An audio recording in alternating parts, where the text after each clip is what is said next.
Madagascar imebatilisha uraia wa rais aliyepinduliwa hivi karibuni huko katika nchi ya Madagascar.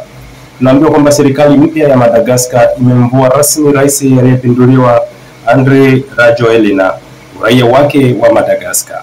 Kwa mujibu wa amri iliyochapishwa Ijumaa Oktoba 25 mwaka 2025, siku 10 tu baada ya kuondolewa mamlakani katika unyakauzi wa kijeshi.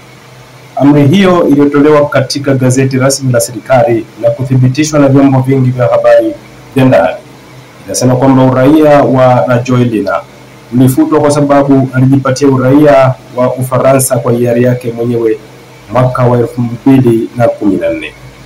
Chini ya sheria ya Madagascar, raia wanaopata utaifa mwingine hupoteza moja kwa moja uraia wao wa Madagascar. Shirika la utangazaji la Ufaransa RFI liliripoti kuwa limeidhinisha agizo hilo la ofisi ya waziri mkuu mpya Heri Ntisalama Rajaonaville, ambaye alitia saini agizo hilo. Picha za waraka huo zilisambaa pia sana katika mitandao mbalimbali ya kijamii mara baada ya kuchapishwa.